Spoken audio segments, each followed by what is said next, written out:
যারা শুধুমাত্র এই রকম এসএমএসটি পাবেন তারাই যোগ্য বলে বিবেচিত হবেন। মানে এটি হচ্ছে আপনার মূলত এডমিট কার্ড। মাঠে যখন যাবেন তখন কিন্তু আপনাকে এরকম এডমিট কার্ড উত্তোলন করে নিতে হবে। বন্ধুরা, এই হচ্ছে admit card for physical endurance test. এটি মাঠে নিয়ে যেতে হবে এবং সেই সাথে আপনাদেরকে একটা চারিত্রিক সনদপত্র নিয়ে যেতে হবে।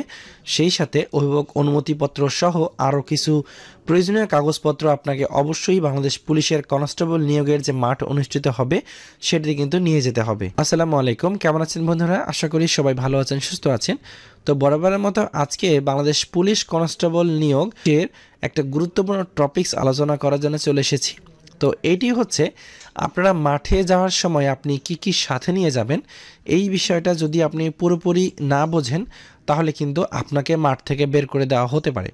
সো আজকের এই ভিডিওটা তাদের জন্য ইম্পর্টেন্ট যারা বাংলাদেশ পুলিশ কনস্টেবল নিয়োগে আবেদন করতে আগ্রহী বা আবেদন করেছেন, অপেক্ষায় আছেন কবে আপনার এডমিট কার্ড উত্তোলনের এসএমএস আসবে এবং কবে আপনি এডমিট কার্ডটি উত্তোলন করতে পারবেন।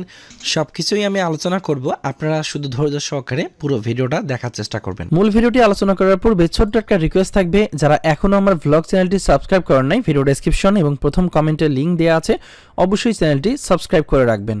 তো আমরা চলে আসি মূল আলোচনায়। সো আপনাদের এই যে কী কী কাগজপত্র মাঠে নিয়ে যেতে হবে এটা দেখার পূর্বে বা এটা নিয়ে আলোচনা করার পূর্বে ছোট্ট একটা বিষয় আছে যেগুলো প্রশ্ন আপনারা আমাকে করবেন, আমি জানি। সেই প্রশ্নগুলোর উত্তর আমি দিয়ে নিচ্ছি। সেটা হচ্ছে অনলাইনে আবেদন শুরু কিন্তু 2 ডিসেম্বর 2022 তারিখ এবং শেষ হবে 28 ডিসেম্বর 2022। সো বুঝতেই পারছেন এই সময়ের মধ্যে কিন্তু সবাইকে আবেদন করতে হবে। আর আবেদনের শুরুর দিকে কিন্তু অনেকের টাকা জমা নিচ্ছে না বা টাকা জমা হতে সমস্যা হচ্ছে, অলরেডি টাকা জমা দেখাচ্ছে। এটা সাময়িক সমস্যা, সার্ভারজনিত সমস্যা। আশা করি এটা খুব শীঘ্রই সমাধান হয়ে যাবে। সো এখন আসি বয়সটা, হিসাবটা আমি করে দিচ্ছি। অনেকে এটা নিয়ে প্রশ্ন করেছেন, কারণ এখানে 2টা তারিখ দেওয়া আছে, সেই তারিখ ধরে আপনাকে বয়সটা হিসাব করতে হবে। সেটা হচ্ছে নর্মালি বয়স দেওয়া আছে 18 হতে 20 বছর। যে সকল প্রার্থীর বয়স 28 ডিসেম্বর 2022 তারিখ ধরে বর্ণিত বয়সের মধ্যে হবে সেটি আমি বলে দিচ্ছি। সেটা হচ্ছে 25/3/2000 সাল থেকে 28/2/2004 সালের মধ্যে যাদের জন্ম। আমি কেন 2000 সাল বলেছি, কারণ এখানে 25 মার্চ 2022 তারিখ ধরেও কিন্তু একটা বয়স, সর্বোচ্চ বয়সসীমা হিসাব করতে হবে। সো সেই অনুসারে যেমনটা আপনারা কম্পিউটার স্ক্রিনে দেখতে পাচ্ছেন, আপনাদের যাদের বয়স 25/3/2000 সাল থেকে 28/2/2004 সালের মধ্যে শুধুমাত্র তারা এখানে আবেদন করতে পারবেন। আর আবেদনটি জানেন যে আপনারা 2.50 পেলে আবেদন করা যাবে। বাংলাদেশের সকল জেলার প্রার্থীরা, পুরুষ এবং মহিলা উভয় প্রার্থী আবেদন করতে পারবেন।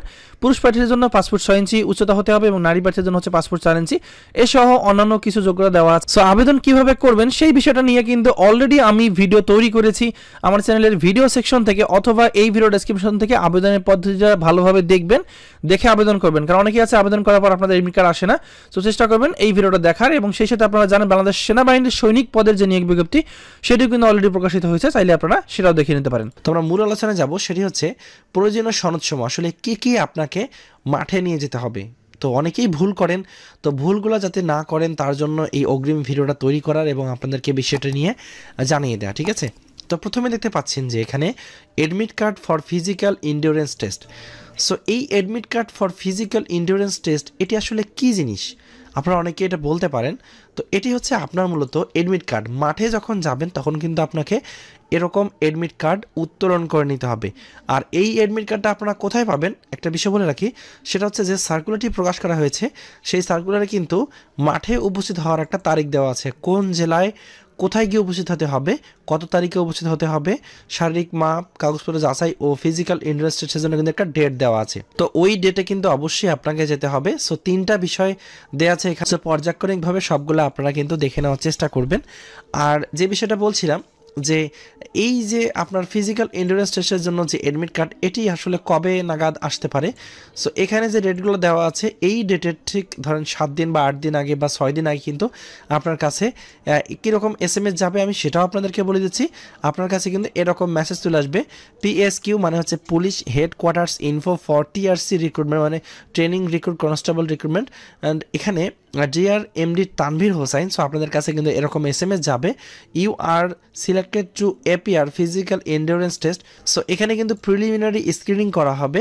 এখানে আপনারা দেখতে পাচ্ছেন এই স্ক্রিনিংয়ের সময় কিন্তু যারা শুধুমাত্র এই রকম এসএমএসটি পাবেন তারাই যোগ্য বলে বিবেচিত হবেন। মানে অ্যাডমিট কার্ড উত্তোলন যারা করতে পারবেন এসএমএস এর মাধ্যমে তারাই যোগ্য বলে বিবেচিত হবেন। যারা এসএমএস পাবেন না তারাও কিন্তু এই লিঙ্কে ঢুকে কিন্তু আপনাদের আবেদন করার সময় যে ইউজার আইডি পাসওয়ার্ড পাবেন সেই ইউজার আইডি পাসওয়ার্ড দিয়ে কিন্তু আপনারা এই অ্যাডমিট কার্ডটি উত্তোলন করার জন্য চেষ্টা করতে পারেন, ঠিক আছে।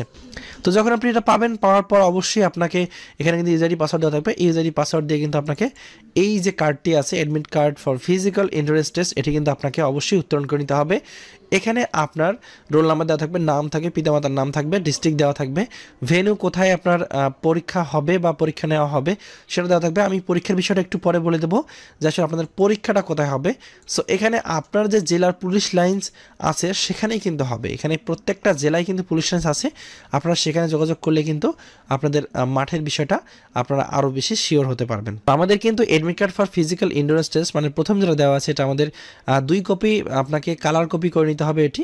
সো বিষয়টা আশা করি বুঝতে পেরেছেন। এরপর শিক্ষাগত যোগ্যতা সনদপত্র, শিক্ষাগত যোগ্যতা সনদপত্র অথবা সাময়িক সনদপত্র মূল কপি। এখন শিক্ষাগত যোগ্যতা বলতে কিন্তু যেহেতু এটি এসএসসি পাশে আবেদন করা যাবে এই সার্কুলারটিতে বা এই পত্রটিতে, সো আপনাদের যে সনদপত্র যেটাকে বা সার্টিফিকেট বলেন, স্কুল থেকে যে সার্টিফিকেটটা আপনারা নিয়েছেন বা যারা এখনও নেন নাই তারা অবশ্যই নেবেন। যাদের সার্টিফিকেট আসে নাই তাদের ক্ষেত্রে কিন্তু সাময়িক সনদপত্রের মূল কপি। সো সাময়িক সনদপত্র কোথায় পাওয়া যায়? সাময়িক সনদপত্র কিন্তু বোর্ডে যোগাযোগ করলে কিন্তু পাওয়া যায়। সো আশা করি শিক্ষাগত যোগ্যতা সনদপত্র সম্বন্ধে আপনারা বিষয়টি ক্লিয়ার হয়েছেন। এরপর সর্বশেষ শিক্ষা প্রতিষ্ঠান প্রধান কর্তৃক প্রদত্ত চারিত্রিক সনদপত্রের মূল কপি। সো এই মূল কপিটি কোনটি আমি আপনাদেরকে এটাও দেখিয়ে দেবো। সেটা হচ্ছে দেখতে পাচ্ছেন এই যেমন এটা একটা স্কুলের নাম দেওয়া আছে গোপালপুর দ্বিমুখী উচ্চ বিদ্যালয়। সো এখানে কিন্তু তাদের যে চারিত্রিক সনদপত্রটা কীভাবে লিখবেন সেটি আমি আপনাদেরকে বলে দেব।